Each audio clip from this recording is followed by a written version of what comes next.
Welcome in to Rooster Rant. I am your host, Matt Anderson, and joining me, as always, is Alex Jones of thebigspur.com. Alex, I hope you first and foremost had a fantastic Thanksgiving. Hope you got to spend it with the family, and I hate that in between the long holiday weekend, the Gamecocks laid a dud, because I'm sure it's making the Big Spur really fun right now. Yeah, happy Thanksgiving. I guess we'll just start with that on that front. Happy Thanksgiving to everybody out there. Everybody had a great time with the family and all that.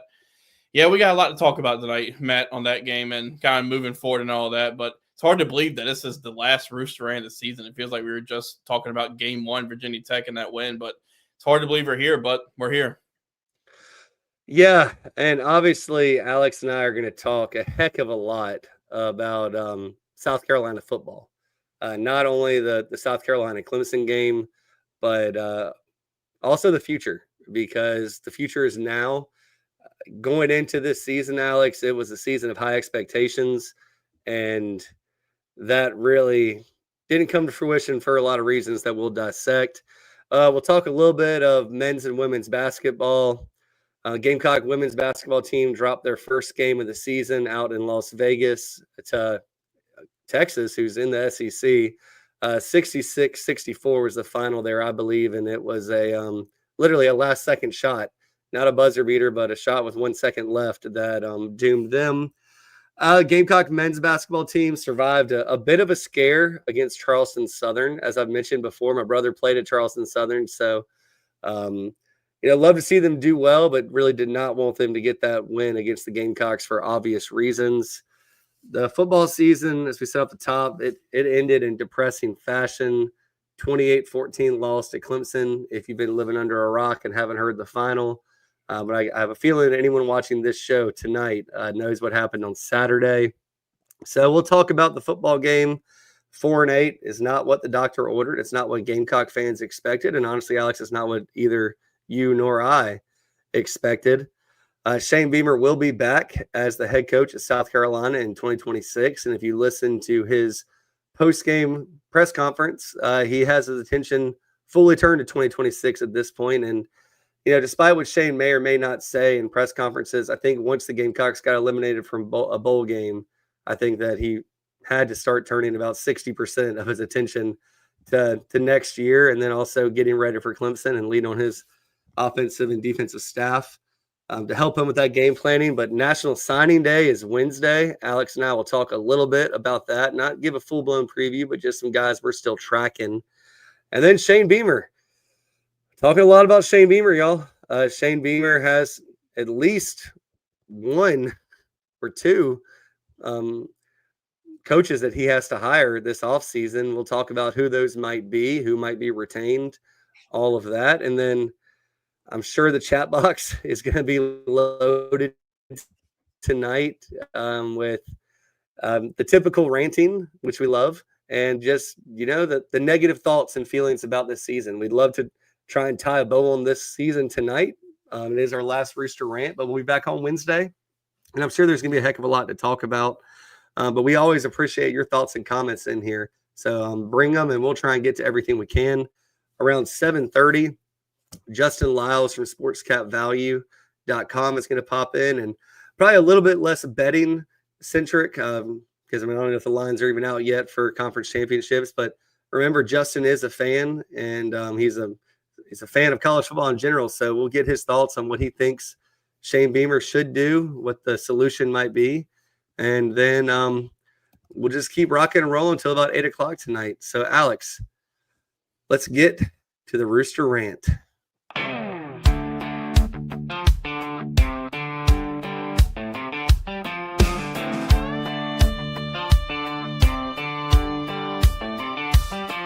The barnyard's fired up or down in the dumps. Roosters high, roosters low. It's college football, don't you know? Either way, let's go. Let's talk about it. Let's scream and shout it. Let's fire everybody fast. Or celebrate, it's Rooster Rant.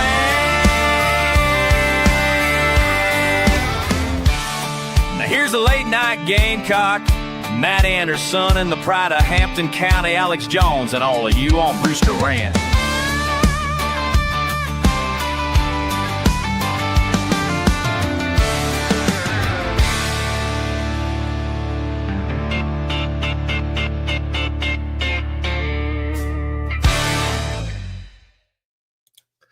So welcome back in to Rooster Rant. I do want to say off the top, Alex, that while we will not be discussing any of this in great detail tonight, you do have 4 jobs in the SEC that have filled with football coaches today.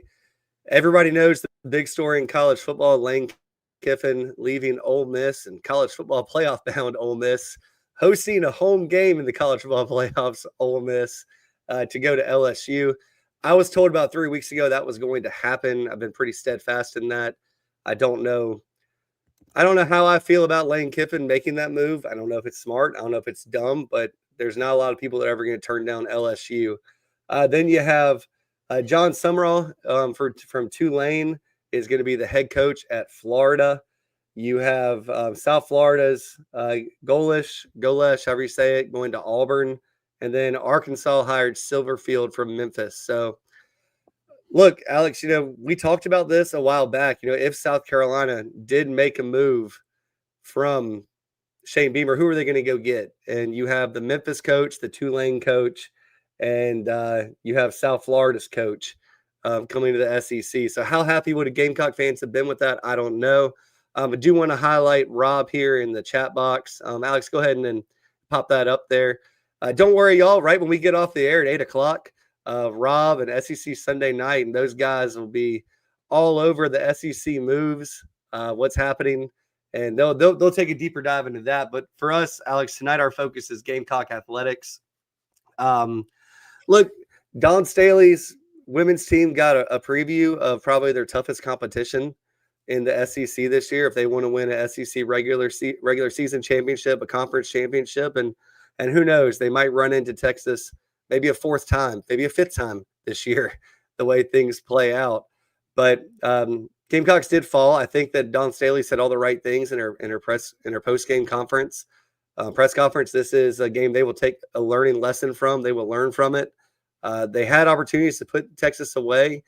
And, we're getting to the point with college basketball on the women's side, for a while is you could have some undefeated teams. I think that the parity in women's college basketball is getting to the point where you're not going to see the UConn runs of years ago, the Tennessee runs, the Louisiana Tech runs, the Don Staley runs, 40-0. So, Alex, quick thoughts on that. We're not going to spend a lot of time on basketball, but the women did suffer their first loss of the season. Yeah, just looking at it, they had some opportunities around the rim. I can't remember the exact number, the exact stat, but there's some opportunities in layups that they had that they just missed. And, it feels like it's one of those things where maybe an early season type of thing that you can fix pretty easily. But, I don't think there's much to worry about there. Dawn's team, they'll be fine and they'll get right back on track. That's, Texas and South Carolina probably, and, throw LSU in there. They're going to be, 3 of the best teams in the country. So that was just a challenge there for South Carolina at that standpoint, but they'll bounce back. Yeah, and I think this women's team is probably still on a Final Four trajectory and national championship trajectory.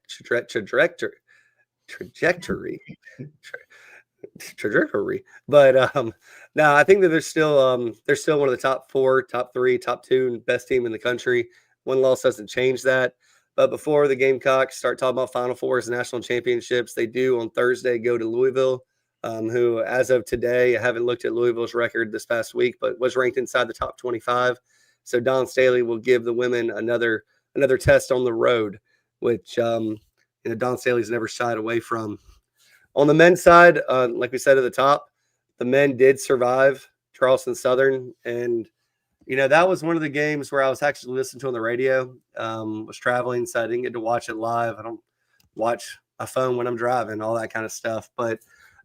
Just a couple things I didn't like that they got out rebounded by Charleston Southern. Charleston Southern is not known as a great rebounding team, especially against Power 5 opponents. But I think Lamont said it in the post game, and I can just tell you 100% fact. You see a lot of teams coming off Thanksgiving, especially the day after Thanksgiving, not playing in one of those big Thanksgiving tournaments where there's a lot of momentum, a lot of feeling like the game can be on the line type situation where you kind of sleepwalk through it. And I think that the men did that. The men on Tuesday, though, Alex, I know you'll be in Colonial Life Arena for this one. They do host Virginia Tech. This will be their third, well, I guess fourth if you count the exhibition game against NC State's. This will be the fourth opportunity against a Power 5 team, a like-on-like type level team. The Hokies do have a similar opponent, Alex. They beat Charleston Southern by 31 points to open the season. I don't think you can take too much from that based on the Gamecocks playing them the day after Thanksgiving and the Hokies playing them to start the season. But when it comes to the Hokies, it's going to be their first road test of the season. VT's a scrappy team, Alex. I was looking at some advanced metrics for them. They're not really going to be a team that out offenses you. They don't do anything spectacularly on offense except for they don't turn the ball over. And again, they're scrappy on defense. The Hokies do have wins over Providence by 6 points in overtime, and they beat Colorado State by 2. But they have dropped their last 2 contests to St. Mary's and VCU by a combined 29 points. So, Alex, this is a game that I think the Gamecocks will probably be favored in, probably be pretty close to a pick 'em. If the Gamecocks aren't favored, I don't see it as anything, Virginia Tech might be favored by 1.5, 2.5 points, but it's an opportunity for the Gamecocks. Yeah, feels like a very important game. And, I was kind of looking around at some VT stuff early today. And, the ESPN win probability in their matchup predictor has South Carolina at 71%. So, read into that what you will. Coming off of, Virginia Tech was down in the Bahamas or in Atlantis for that tournament and had those 2 losses against St. Mary's and VCU. And the VCU game just really kind of got away from them in that 86-68 loss. But, it's a talented team that's taken a step forward from last year. I think we all know how good of a coach Mike Young is. But, they've got some players, got, 5 guys averaging double figures right now. The one to watch is kind of Nicholas. I may not be saying this right, but Nicholas Abdalis is a freshman guard who's been really, really good so far. 13.8 points, 4.6 assists, 3.3 rebounds per game. Really good players shooting 35% from 3. And they got, Hansberry at the 4, who I think is 6'8", and then Toby Lawal, I think 6'8", 6'9", somewhere in there. And Lawal is averaging 12.8, 10.3 rebounds per game. So, it's going to be a challenge for South Carolina, but, just, a really important game in this SEC, ACC challenge for South Carolina. Just, coming off of that Greensboro tournament where you had the losses to Northwestern and Butler. And, in that Charleston Southern game, the shooting just didn't quite come back around like you thought it may, coming off of that Greenbrier, but that's going to be something that's going to need to come around in this game. Yeah, they got to find that 3-point touch again because as we talked about it, age and the 3-point shot are the 2 great equalizers in college basketball right now. I think I should trademark that. I don't know if any other announcers have said it. Most of the time I come up with the stuff on my own, but we'll see. This is a very important game for South Carolina though, Alex, because they didn't take advantage of their opportunities out of the Greenbrier to, maybe get some quad 1, quad 2 wins on the resume going to SEC play. This game would probably end up being a quad 2 or a quad 3 win if they're able to get it. But outside of that, they should win the rest of their non-con. If they drop any of those, that's terrible. They shouldn't drop any more of their non-cons. But then in 2 weeks after this game, on the 16th, you travel to Clemson where you will be an underdog, and that will be a quad 1 game. So really, really, really, really need to see the Gamecocks find a way to win that game. Alex, let's turn our attention now, for better or for worse, to football. South Carolina, like I said off the top, lost 28-14 to Clemson. It was a 20-14 game with 3 minutes to go in the fourth quarter. Gamecocks had all 3 timeouts, and it kind of felt like South Carolina been able to get some big plays. Obviously, the 2 50-yard bombs, 50-plus yard bombs that went for touchdowns. That were the only 14 points the Gamecocks scored. But it wasn't meant to be. You had a tip pass by Lenore Sellers. The ball kind of hit a defender and Nick Harbor maybe as well. Nick Harbor maybe thought the ball was going to the ground. Clemson snatched it out of the air, returned it for a touchdown, and the game was pretty much over once they went for that 2-point conversion. Alex, I think that it was, go ahead and throw some of these comments up there, Alex. I think there are some good ones in here. Just pick and choose. It kind of was a microcosm of the entire season. One, not being able to convert on third downs, not being able to own time of possession, and then on defense, giving up those crucial third downs. I will say that Clemson had a heck of a lot of good third down calls. I think they were 7 for 17 in the game, 7 for 18, something like that. But then you also had what I would say some some 50-50 calls by the officials that allowed Clemson to continue drives. The first half, Alex, I don't think that they tried nearly hard enough to establish the run. I think that for good reason. I think that, and it's the same thing I thought. So like I'm not excusing the thought that Shane Beamer and the defensive and offensive coaches might have had going into it, but I thought the Gamecock defense would pretty much handle Clemson. And outside of some third down plays, I think they did handle Clemson. But when you have a roughing the punter, which honestly I thought should have been running into the punter or maybe nothing at all, but Shane Beamer said it. Shane Beamer said, that's on us. Like we should have blocked that punt. It never should have come down to a referee having to blow the whistle. I think when you look back at Lenore Sellers' first interception of the game, I mean, I think it's something when you pan the crowd. I had to watch on TV this week, but when you pan the crowd and Clemson fans are surprised that the call isn't overturned. So, I mean, that could have been 3 points right there. Maybe the game changes. I truly believed that, going into that last drive with 3 minutes to go, last meaningful drive of the game, that they were going to do something. And I was watching with my brother. My brother went to the bathroom thinking it'd be a commercial break. By the time he came back, he couldn't understand what happened. And it's just one of those things, Alex. You're going 0 for 10 on your first 10 third and fourth downs doesn't help you at all. Not winning time of possession, all the things that we've talked about all season long. And Alex, your thoughts on the game, and we'll continue to get through some of these chat box thoughts. Yeah, I think defensively, had some issues throughout the game getting off the field on third down, but for the most part, the defense just kind of did their part, kind of like they've done for most of the season, where they gave the offense every chance they needed to kind of get into that game, and the offense had a chance there at the end of the game there to kind of get things going on that last drive, and on the first play, he had the pick six, and it was over from there. But you had some opportunities, and I think I saw Harrison bring it up in the comments about the kind of that fourth down. You had the deep ball. I think it was like 3rd and 3. You had the deep ball to Harbor in the end zone. That was going to be a 4-down type of drive. Though you're going to go for it on 4th down, and then you just get it, and then you can't make it. And it looked like there was on that 4th down. There was a Maurice Brown, I think, was out in the flat. Looked like it was there, and could have been a game changing type of play. And had some calls go against you. The punt.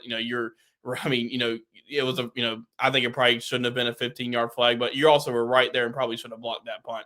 It's just kind of a microcosm of the season. But, offensively, I think, just kind of the story of the game was you couldn't stay on the field on third downs. I mean, 1 of 11 on third downs, and Clemson, on the other hand, just kind of continued to do that. And it was just, one of those things that felt there was a lot of the things that were just microcosms of the seasons where South Carolina was in the game in the fourth quarter, but just couldn't find a way to get over the hump. Yeah, I mean, I'm trying to catch up on some of these chat box questions here, and I'll get to them. You look. Okay, I can see the 3rd and 3, right? The 3rd and 3 where they take that deep shot. I can see it both ways because the Gamecocks hadn't been able to establish the run the entire game, and that's like the first semblance of establishing the run. Well, what do you do when you establish the run? You take a shot. So now, maybe you take a shot on 3rd and 3, and it's 4-down territory, but then. Pardon my French, why the hell are you calling a timeout? Because you can't get the play in on 4th down. And I mean, Dabo called the timeout, I know, but if he hadn't, Shane was calling that timeout a millisecond later. So, I don't love that at all. I think that, when you look at the game, I think Lenore Sellers had that opportunity for that signature moment again when he got out into the open field and credit Clemson's defensive player. It made a great open field tackle, or Lenore Sellers was scoring a touchdown, and maybe it's a different game. Maybe you try and kick a long field goal in that 4th and 3, and maybe you keep it closer and the game changes. You get that punt. I mean, there are a lot of things there that you just as a Gamecock fan, you're mad about. I get it. And I mean, look, this season has been really, really hard. I don't think that the prognostications in the beginning of the season were off base. I mean, you just had a team that won 6 out of their last 7 games, were 3 points away from the playoffs. I get all that, and I was coming. I will own it. I thought Lenore, we give bold predictions. Obviously, the bold predictions aren't all going to work out. They're bold for a reason, but I thought Lenore Sellers was going to be a much better player this year. I thought he was going to be, what I say, Alex, the 25-5-5 club, where he would get 25 passing touchdowns, 5+ rushing touchdowns, and less than 5 interceptions. That didn't happen. It didn't happen at all. I thought the tight ends are going to be more involved this year. I mean, Michael Smith left mid-season. I mean, maybe that was foreshadowing. But, looking through here, I mean, it is absolutely bonkers that the Gamecocks have not beat Clemson at home since 2013. I joke about it. Dabo is now 7-10 against the game, or 10-7 against the Gamecocks in his career. And, this game was never supposed to be a rivalry. This wasn't a rivalry. Well, Dabo's made it a rivalry, and Carolina's had opportunities to win, especially these last 4 years. And look, they're 2-2. Shane Beamer could have been 3-2, but Harrison's right here. Harrison said it's embarrassing that the Gamecocks couldn't field a better team on their home field. It's just something else. I don't know if it's a Dabo and Clemson that want it more type thing. I think the Gamecocks want it more, but I'm not more. I mean, just as much, I should say. But you saw Clemson fired up from the first whistle, the first snap, the first plays of the game on offense and defense, and they were getting their side of the stadium and their fans riled up. I mean, Jeffrey says 48 turnovers since 2000. That's ridiculous. Clemson just executed better. I mean, and then we mentioned the rushing yards, only have 41 rushing yards. And then, I think the other stat outside the 1 for 11 on third downs, you also turned the ball over 4 times. I mean, that's something we talked about going into this game on all these shows. Like, South Carolina's going to have to win the turnover battle because that's, in these plays. And Shane Beamer mentioned, last night, and Dabo Swinney said it in his press conference during the week, like, need your best players to go out there and make plays in this game. And South Carolina just turned the ball over and had just, key instances where things did not go the way that they needed to go their way in this game. And it all led to what the final score was. Yeah, I mean, I think it's a little bit wild that Cade Klubnik's gonna leave his time at Clemson 2-1 against South Carolina without ever throwing a touchdown pass.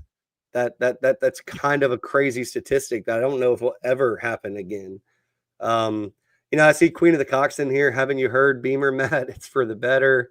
He's 1,000,000% confident we'll be looking at playoff seeding next year. I would love to get the chat box's comments on this because I mentioned this to Alex earlier today when we were doing a little bit of show prep.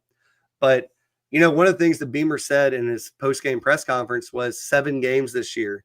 It's been within a touchdown game. And he did say that the Gamecocks need to find a way to learn how to win, to finish games. It's the same conversation at the 50. Look, go out there. This is your moment.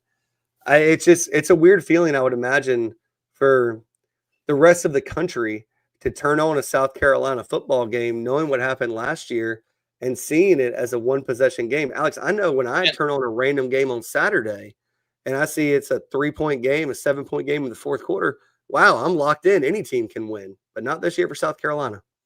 And, to that point, I saw Chris in the comment, I was going to pull it up here, talked about, said this year this team didn't have a vocal leader. They had no killer instinct, no drive to put games away. Do you think back to last year and some of this thing about the fourth quarter types of things? Last year, they were so good in those fourth quarter types of games because defensively, think about all the guys they had from a leadership standpoint on that team. Nick Emenwari, Kyle Kennard, Demetrius Knight. A lot of that type of things and experience helps you in those fourth quarter games. They just didn't have that this season. I think they had guys trying to step up as a leader, but you just didn't have the amount of guys that you had, even offensively, Rocket Sanders last year, guys like Rashawn Lee, Torricelli Simpkins on the offensive line. I just think that was one of the, outside of the, in addition to the offensive struggles that they had in the fourth quarters and really the whole season. But I think that was something that really did play a role on this team. I think you're 100% right. I mean, you have to have that leader. And look, say what you want about the defense, and we've said this a lot. I truly believe the defense has had to play perfect this year in far too many games. And the defense only gave up 20 points, really. 20, maybe call it 22 if you want to count the 2-point conversion. But if you're playing a 6-5 team on your home field the last game of the season and your defense gives up 20 to 22 points in the game, you should win that game. Like that's okay. But it's something else. I mean, looking here, I see Fishing with Felix say not a fan of Lenore's laughing after the interception and press conference. Yeah, I mean, it's one of those things that you wish wasn't on national TV, or not really national TV. I think it was SEC Network, so you had to have the SEC plan. But like Luke Doty's job there is to keep Lenore loose, and you have to find a way to say, look, you're going to get the ball back. I mean, you make a joke. That's what teammates do. And, who knows what the context was. I don't think it was asked in the press conference. What had you laughing after going down 28-14? Not a good look. I will say that Alex, and if it was someone from the Big Spur that asked this question in the press conference, I've asking for forgiveness now, but it was a really Bush League question in the press conference right after losing to your rival after a tough season. I think the second question was, will you be at South Carolina next year? I think that laughter was much more of Lenore's, and I think that was, I don't know if it was Jaden next to him, whoever, but the person was like, wow, they just really went right for it. I know it wasn't you that asked the question, Alex, but I mean, I think that's just a little moment of, I cannot effing believe I just got asked this question right now. Are you kidding me? I think that was more the laughter there. Yeah. Yeah, and Alex just sent a private message. I don't think that was the Bigs for LOL. Yeah, I mean that's tough. I think that it just, all in all, it's awful. And look, it falls right at Beamer's feet. I think that this whole buyout, is he going to get bought out? Is he not going to get bought out? Like I was told a couple of weeks ago, money would not be an issue. So I don't know if it is an issue. Like maybe that's what they're saying now, but I truly believe there's just enough boosters that really feel that Gamecocks were close last year. They buy into the 7-point game or less in multiple fourth quarter games, the almost wins against Alabama, who's playing for the SEC championship, and Texas A&M, who squandered their chance Friday night or Thursday night. They've got to figure out the leadership. Fishing with Felix is 100% right. The lack of leadership. Alex, you just mentioned it. Just kind of going through this stuff. Carolina Titans says that Shane just needs to stop talking. The more he speaks, the deeper he buries himself. I think Shane's just going to try and be as honest as he possibly can. Like everything Shane says, I promise you, he truly believes. He does think that they're a recruit away, a couple transfer portal guys away. Yeah, it's just tough. Looking here, it was a bend don't break defense this season, more than serviceable all year. Not great, not elite, but a lot better than 4-8. Yeah. Queen of the Cock says that same team allowed 40 plus to Duke it, and that game was at home. Absolutely. They didn't establish the run early, and they just went completely away from it. And I know that I don't think the Nick Harbor play was a fluke. That one was dialed up. Now the Van Dreves, Jacobs, catch of the season probably, and finishing of that play. Yeah, I don't think anyone draws that one up like that. But it's tough. Exo says, I'm not going to psychoanalyze players. We can all see we definitely lacked leadership and fight on offense. Yep. Jeffrey says he needs to stop talking. I agree. Yeah, I mean, I promise you, if Shane didn't have to do a press conference, I don't think he would, because they haven't been fun for a long time for him. Yeah, and kind of to the, something more about the leadership, I think that's something that, in addition to what they need from an on-field perspective, when you look at the transfer portal, I think that's something that's got to be in the this is what we need type of thing when Shane Beamer and the staff are going on recruiting in the transfer portal, just because think back again to that defense of the transfers that were leaders on that team. I mean, you had Demetrius Knight, who was a transfer and a leader on that team. Those guys on the offensive line that I mentioned, that's in addition to what these guys can bring either at whatever position is going to be. Like that's a leadership and kind of having a voice in the room is something that they're going to have to look at in the portal. Yeah, we're going to have to take a break after this, but I do see Ethan said the fans have turned on Beamer. Don't know if there's any going back now unless he makes it to the playoffs next year. Ethan, I'll just say this. The less vocal Gamecock fans, which are probably the majority of Gamecock fans, I don't think they've turned on Shane Beamer. I think they're very, very frustrated, but most of them think about last year and how close they were, and they look at the bad breaks this year. I think that a lot of blame goes to Mike Shula. With I don't want to say the casual fans, because they care just as much. They're not as vocal. I mean, if I had to put Beamer's approval rating right now, it'd probably be like a sitting president, probably 45%, maybe 55% on a good day. The Gamecocks get a couple big commitments on National Signing Day. Maybe his approval rating is 57%. If, they lose a couple kids on National Signing Day, maybe it dips down to 38%. But the vocal fans are the ones that are on Twitter, on message boards, on Facebook. And look, they have every right to say whatever they want to say. I totally get that.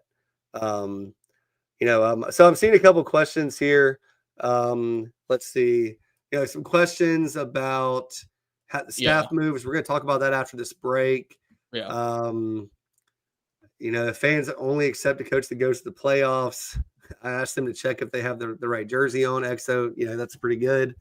Talking about luxury boxes. Alex, should we hire an OC? Look, we're going to get all to that, to all of those questions right after this sponsor break. Morning, Carl. Usual? Yeah. Your oldest was in here the other day. Said the two of you took a trip down to my neck of the woods. How'd that go? You might as well give me one of those Carolina cars while you're at it. I knew I liked that one. Yeah. There you go, my friend. Thanks. Hey, Carl.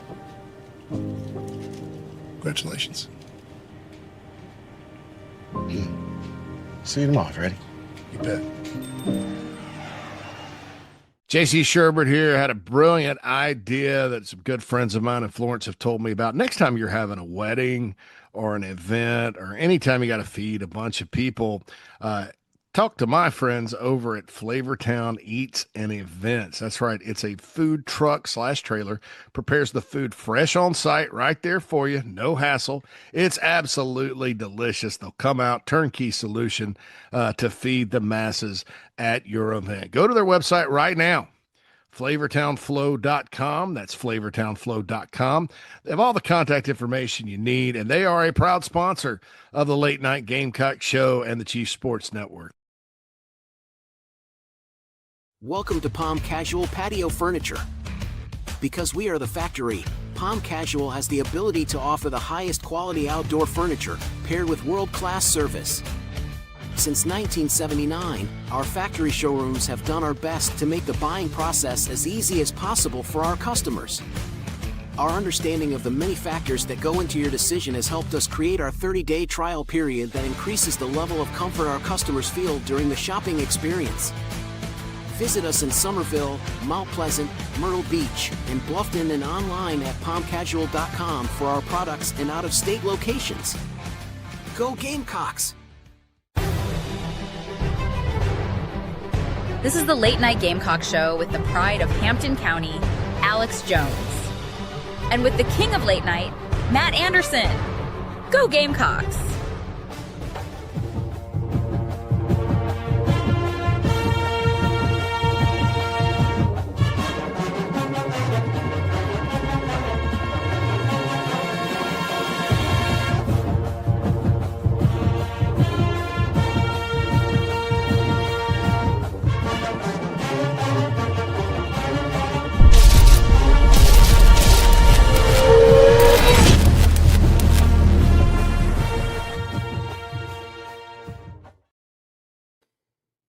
All right. Welcome back into Rooster Rant.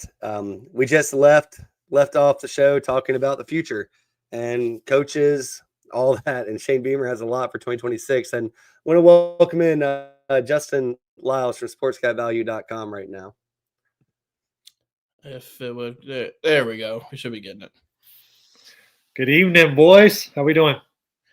Doing great. How about you? Doing good. I think it's Justin here. I did quickly that Justin actually sent some pics. Yeah, how'd I do? We got Justin in here. Nope. I think maybe a little bit delayed. Justin, you here? Yeah. Oh yeah. I see y'all. Here y'all. Can you see and hear me? Yeah, man. We can hear you. So first off, Justin, before we get into a lot of this football talk, Justin did send some thoughts he had on Wednesday. He wasn't able to join us, so we're happy he got in here today on Sunday. But Georgia Tech plus 14, Justin, for 2 units, hit the A&M minus 2.5. Look, even after you sent that, I followed you there. I was already on that one. That didn't hit. Miami minus 7, good. Kentucky, I don't think that one hit. Nope. South Carolina, I don't think that one hit, but the Bama one hit. I felt like you had a pretty decent week. Yes, I did. I ended up, I sent the early leans, and I actually pulled Kentucky off the board, and that was not on my card for Saturday. Turned out that was the right case, right move there. But looking back, sorry I missed y'all. There was a lot of games on Friday, so really it was really kind of two folds. A lot of stuff going on Friday as well as Saturday. So I didn't realize how many games were Friday. I should have sent a whole bunch more. But overall, really kind of 8-5 and 1 over 5 units for Week 14 to wrap up the regular season. Yeah, so I don't bet, but I saw everything and I was like, you know what? If I was betting, I'd be following a lot of what Justin said. I think it all made sense. But Justin, off the cuff, we're gonna get to a lot of what's next for Shane Beamer after this conversation. But just give me your take on Gamecocks 28-14 loss to Clemson on yesterday. Feels like forever ago. Yeah, I think it's just putting the bow on things, bow on the season. I think for most Gamecock fans, with this game ending, regardless of how the outcome came about, I think a lot of Gamecock fans are relieved. I think that's the word, relieved that the season's over. It's kind of been like a slow bleeding cut that just won't heal up. It's finally come to an end, and I think that game was a representative of how our whole season's gone.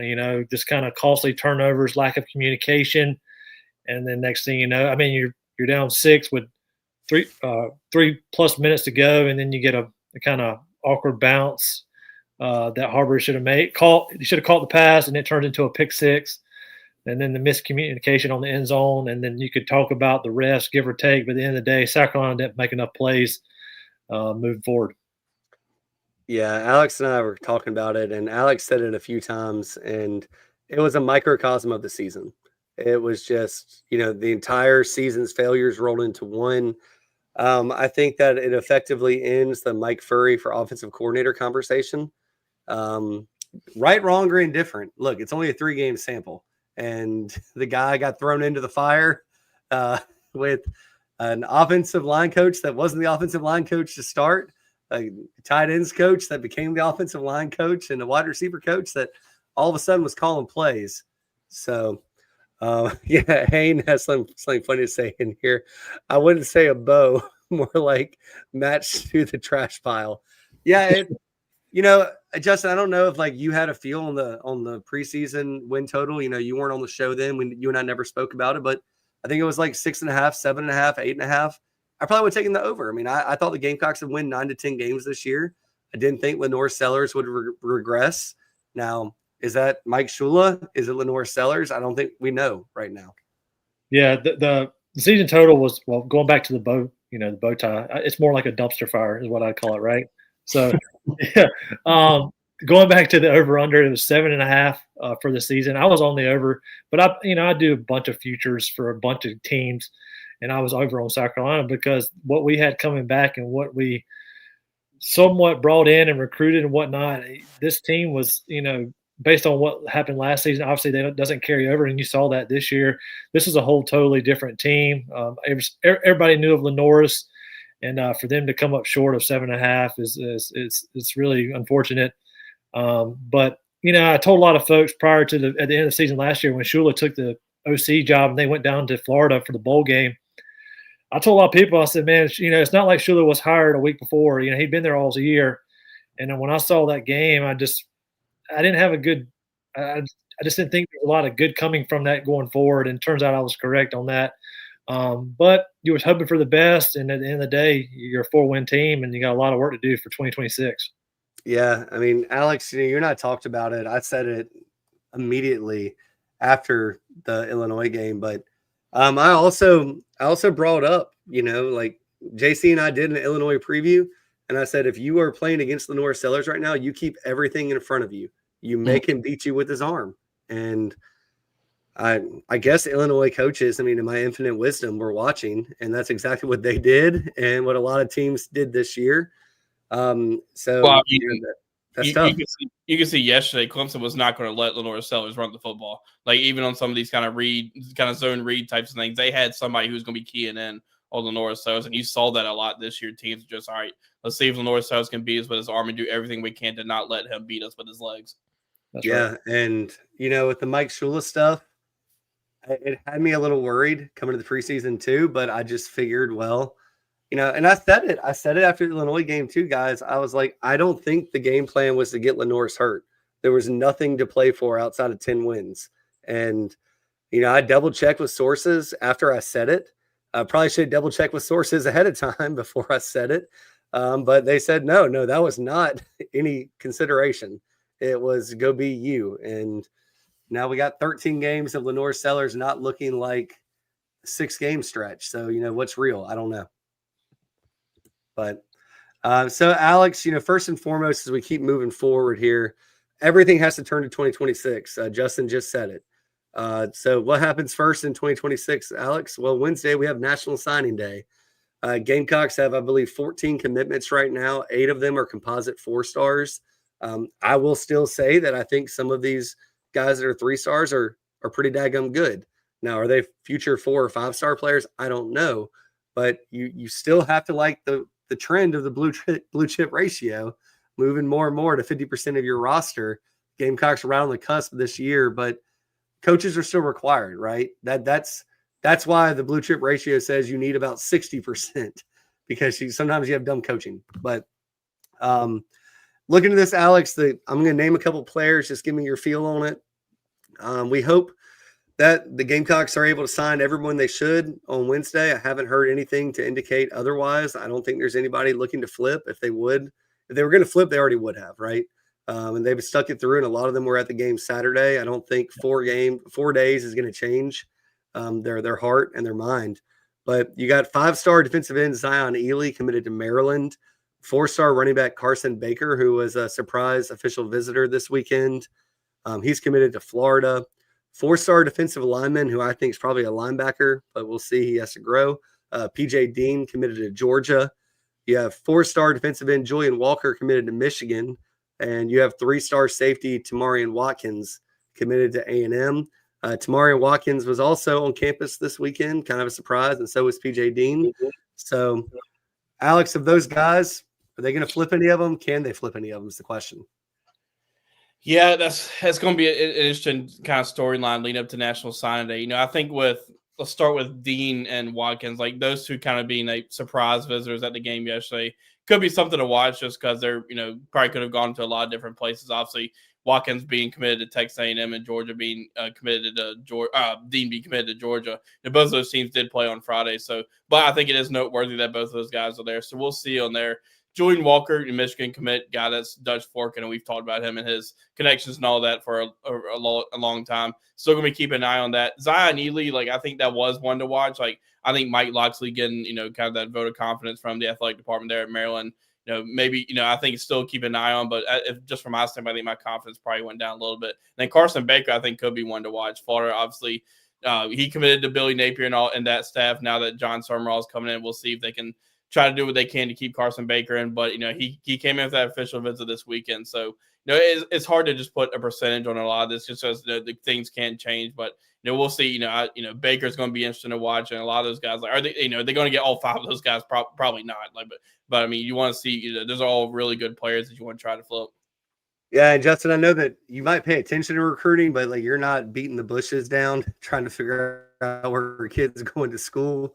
I don't want to speak for you, Justin, but you're very much the kind of guy that's all right, you were good in high school. Let's see if you're good in college, and then let's see what happens. But I'll give you my take on this because I unfortunately do have to beat around the bushes a little bit. I do hear things. With Zion Ely, I don't think it was a situation where the Gamecocks finished second when he committed to Maryland. He committed so much earlier in the entire continuation of his recruitment. I know it's a money thing for Zion. He's getting paid a crap ton of money to go to Maryland. Don't know if the Gamecocks can find the money for him or if he even wants to come to South Carolina. But I think South Carolina was the only team he visited outside of Maryland this season. And it was basically, or is, I guess, basically Maryland and South Carolina. Auburn was kind of in it, but I think that was for, the once Hugh Freeze, all that kind of ended. I think that kind of, it was basically Maryland and South Carolina. Yeah, Carson Baker, I don't know if I'd go as far as to say that the Gamecocks were second. I think they were definitely top 3 when he committed to Florida. But him coming on his official visit, probably something to monitor, like you mentioned. Yeah, there's been, South Carolina probably at one point was maybe at the top of his recruitment. They've definitely been a factor in him for a long time, but, he's, with recently, I think it's kind of been a North Carolina. He officially visited North Carolina, Kentucky, also at Florida.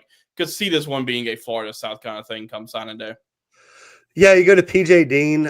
Like I've seen the kid in person. I don't know how anyone ever thought he was going to be an offensive lineman or a defensive tackle. But he's built like Melvin Ingram. Like if you remember Melvin Ingram. So maybe a linebacker, defensive end. With him, man, like I thought he was going to commit to South Carolina. Like people in the know said he was committing to South Carolina the morning of his announcement date. He has a brother that plays at Georgia. We'll see what happens there, but I know for a fact that there were a lot of positive reasons to think he was going to commit to South Carolina. Then you go to Julian Walker. Alex has just told the story. He's visited South Carolina more than any other school. He's been a mainstay for every single home game. His dad's on the strength and conditioning staff. He went to Michigan this past weekend for the game, and it was a visit. He said he wanted to get his mom comfortable. And we all know that no matter what anybody says, mama's rule recruiting. So we'll see how that visit went. I expect him to stay radio silent until he signs, unless he reaffirms his commitment to Michigan. And then with Tamarian Watkins, man, I have no idea. Tamarian Watkins was a big Gamecock lean earlier. There's been some NIL stuff that's been involved there. There's been some promises that have been made. Texas seems to have – state of Texas, seems to have a little bit of issues with maybe, paying how they were going to pay, what they were going to pay. But at the same time, NIL has been a part of my French a shit show the entire time. So who knows? But getting him there, that was a visit that's been in the works for a while. If you remember the BigSpur.com, you knew that there was going to be a mystery recruit on campus a couple weeks ago. That was going to be Tamarian Watkins. So getting him back was good.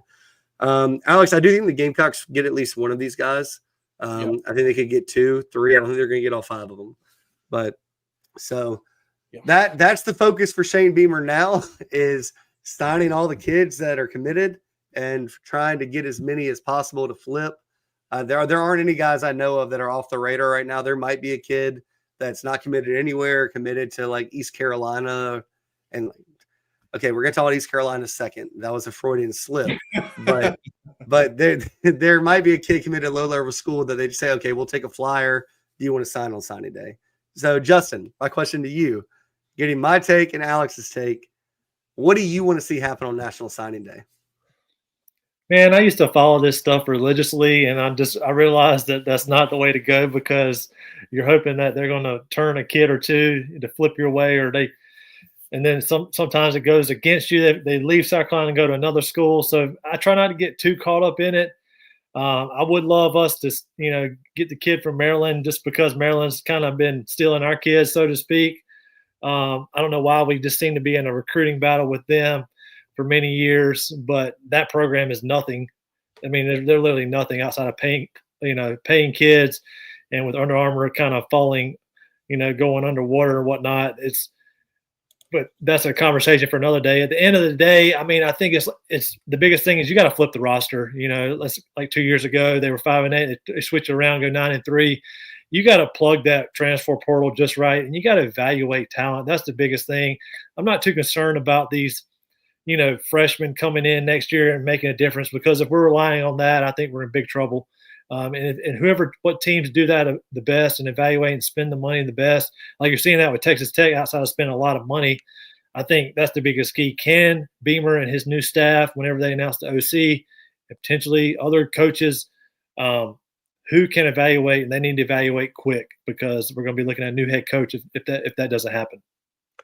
Yeah, I agree with all of that, Justin. And, once you turn your attention from National Signing Day, which, like, say all you want about being a head coach, you get paid millions and millions and millions of dollars. But when you come off a 4-8 season, you're replacing your offensive coordinator, you got National Signing Day in 3 or 4 days. Like, I don't want those problems. Like, there's not enough money in the world that wants me to have those problems. I'd rather just bet with sportscatvalue.com and make my money that way. But here's my take on offensive coordinator. I told Alex this last night. And it's nothing that I don't think Alex hasn't heard as well, but I was led to believe, and I don't know who the name is. You've seen some names pop up today, but I was led to believe that Shane Beamer being announced back through the state newspaper was that Donati and Shane Beamer had talked about the candidates. They felt really good about getting at least one of the candidates, and it was going to be up to Beamer to pick who he wanted. Right. And at this point, you're seeing some names out there. The most prominent name right now is John David Baker from East Carolina. As I mentioned, the Freudian slip there earlier. I don't think it's a done deal. I don't know that for a fact. No one's texted me saying, "Hey, Matt, this is the guy." But I also haven't asked. Like, I just don't. Outside of the show, I don't feel like dicking today, guys. But the other guy is Kevin Decker from Old Dominion. I wouldn't be surprised if it's either of those two. I don't know if I have a personal preference, Alex. Justin, I don't know how much you probably paid attention to East Carolina and Old Dominion more than Alex and I have, or anybody watching this show. So I'll start with Justin. Do you have a feel? Would you be okay with either of those guys being the next offensive coordinator? Yes, I would. I think that's the way that South Carolina and Shane Beamer has to go. You have to go and get an upcoming OC that's willing to roll the dice for potentially a 1-year rental, so to speak. But when you're leaving a school like ECU or Old Dominion or another school similar, they can take that risk on their behalf and probably find their way onto another job post South Carolina if it doesn't work out with Beamer and what have you. But you roll the dice one of those, and from a betting perspective, I love what they're doing at ECU. If he is the guy, I had them on a lot of overs this year, and they were part of that equation when I'm looking at teams and whatnot and team totals, and they can put up points, and they did it all year. So I think it'd be a home run hire from South Carolina's perspective. Yeah, and I agree with both of what you said, Matt and Justin. And I think I saw someone, I think it may have been Queen the Cox asked in the chat a little bit earlier about other coaches on the offensive staff. One thing you got to consider with that is, whoever the offensive coordinator is going to be, does he have somebody from an offensive line perspective or somebody he wants to bring along with him for that coaching staff? And that's stuff that will happen with Shane Beamer behind the scenes and all that. So, as far as a timeline, I don't know. I think Shane Beamer is going to take his time on this just to make sure he has it right, just because of the importance of this offensive coordinator search. And now he has had some time just with the season and some of the things that he's had some time, obviously, since letting Mike Shula go to get this process started. But I'm not sure exactly on the timeline. Could be one of those that pops up that you see all of a sudden on Twitter, something pops up like that. But we'll see as far as the timeline. I don't know if it's going to be. Maybe it is before signing, but I don't think it's imperative that it's before signing, just because you've already built the relationships with those recruits and all that. But we'll see on the timing. Yeah, as far as the timeline goes, I'll go ahead and say it. I think it's within 7 days from right now. I think that there is an announcement. Let's just say Friday or Saturday. It would not surprise me at all for Shane and the Gamecocks to try and make that announcement on conference championship Saturday, get some attention to South Carolina. It also guys, I feel pretty confident right now in saying that Shane Beamer will make a comment Wednesday during National Signing Day saying that, I can't tell you who the guy is right now. We'll have an announcement of that later, but every single offensive commitment is on board with this. I do think you'll see something like that. I think that it's probably contractual at this point. I think they're probably just working through the contract, figuring out buyout, figuring out all those things. But yeah, I think the offensive coordinator is going to be known here pretty soon. This is not going to be a 2-week drag out by any means. I don't think it's going to last very long. That's exactly what I was just about to say. It's not going to be something that just drags on and on like it. And I think Carolina Titan just said something about the transfer portal there in the comments. It's just not going to be something that drags on and on. But just as far as exact time and all that, just not sure on that. Yeah, and if I may add, I think a lot of it too. Yeah, and I think it's a good thing. As far as going into the OC hire, I think there's got to be some discussions behind the scenes on what's going to play out with Sellers too, because obviously whoever's interviewing for the job is having those questions, because obviously they would want to have him in their back pocket to coach versus do they have to bring in somebody else or whatnot, or even somebody from their team, or who's going to be that right fit, right? I think that's a lot of it's playing behind the scenes as part of this whole equation. Matt, you're muted. I'm sorry, guys. I was muted, and we got to make way for the SEC Sunday night guys here in a minute.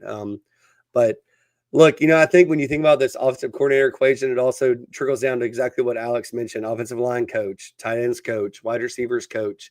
I don't think Furry's the kind of guy that's going to get in the way of a future offensive coordinator. He's very much a football guy, but you have to figure out: do I need a new voice in the offensive line room?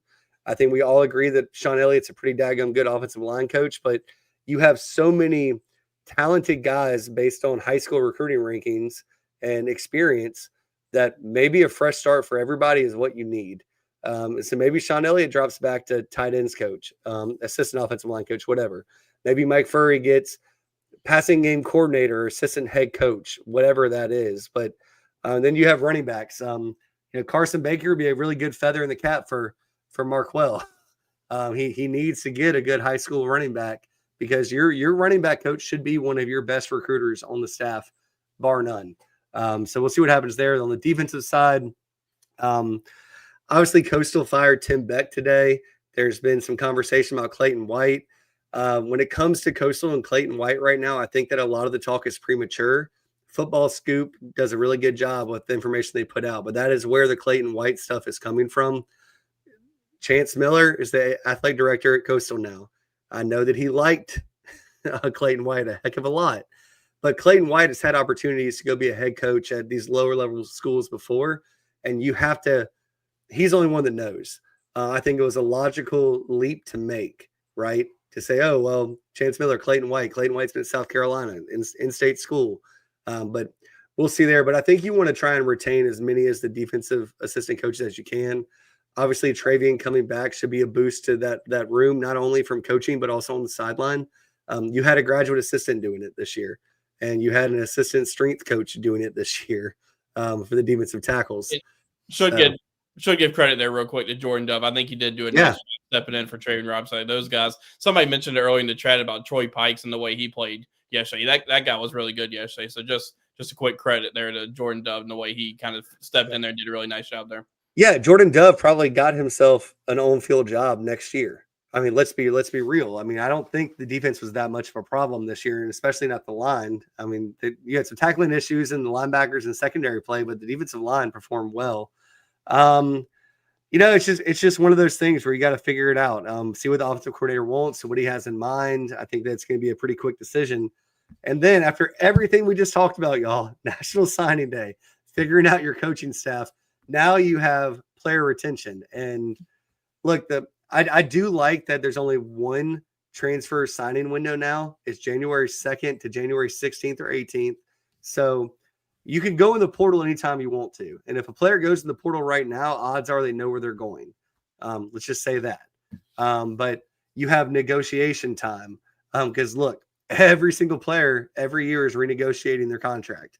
I wish I was as in demand as some of these players right now, where I could just negotiate every year and hop to a new place and just be fine. But, at the same time, like, even if I had that option, would I want to? So you got to figure those things. What's best for you? What's best for your family? Again, I don't make much of Lenore Sellers laughing at the question, the press conference. I think it was more of like, why the hell are you asking me this question right now as the second or third question in the press conference? But yeah, we'll just see. We'll see what happens there. Look, South Carolina every year is going to lose 15 to 25 players from its roster every single year. Just get ready for that. Now you want to retain the right guys. And, unfortunately for Gamecock fans, all Shane Beamer, his coaching staff, Darren Usher, and his staff have to do right now, the only thing they can do is, get through Wednesday and then just start pouring over tape. And, the whole Lenore Sellers stuff to Miami, I'll just go ahead and say it. The connection is Taylor Edwards. It's not very hard to connect those dots. And Taylor Edwards, who I love, I think is really good at his job. Good luck getting Lenore Sellers from South Carolina after you've had NCAA issues for recruiting. Just good luck is all I'll say. I don't think that South Carolina would have any heartburn at all for saying some tampering things and sending in a nice firm letter to Miami. But look, Miami's not the only school in the country. Dylan Stewart, if he were to enter the transfer portal, he might be the number one overall player in the transfer portal, not just defensively. So these kids are going to have options. Jaden Sellers and Lenore's probably a package deal, however you want to put it. Like, I know that I go play with my brother. I mean, Justin, I think you go play with your brothers. You did it for 18 years already. So you probably want to keep going. Yeah, that's well said. I mean, the odds of Stewart and Sellers both staying are probably slim to none. I don't know, at least one of them going, in some form or fashion. But we'll see how it shakes out in the next coming weeks for sure. And look, we'll be all over it, y'all. We'll be all over it. Alex and I, Yeah, Alex and I were joking, following all like the national coaching searches and the SEC coaching searches today, saying like, it would have been fun to have a coaching search because at least you have something else to talk about other than this crap football season that we've had to watch. But y'all, on the Sunday night, guys, are probably starting right now. They're going to have all this SEC coaching carousel conversation. They're going to be breaking it down. So I don't want to take away from their time. Justin, man, appreciate you coming on. Wednesday, I would still love to have you, and possibly as long as you'll do it with us. We got conference games. And we'll keep going there. Alex is going to put his nose to the ground and nose to the brimstone and start, searching out all this information. And I promise I'll be doing the same thing. So, y'all, man, we really appreciate everyone for being here tonight. When you spend your time with us, you give us the most valuable thing you have. And I know it's been a frustrating season. We appreciate everyone sticking through it with us. And look, we'll be right here on Wednesdays going forward. The Sunday stuff is only football. But you never know. Alex and I might pop in randomly, so make sure you're subscribed. And for big basketball win, we do that periodically, and baseball will be here before you know it. And I know Justin knows baseball. Oh yeah, looking forward to it. It'll be here before you know it, and obviously 2026 is hopefully going to be a better year for the Gamecocks going forward. Absolutely. Well, everyone have a great night. Make sure you click over to the SEC Sunday night, guys, and we'll be back with y'all Wednesday. Have a great evening, everyone. Bye, y'all.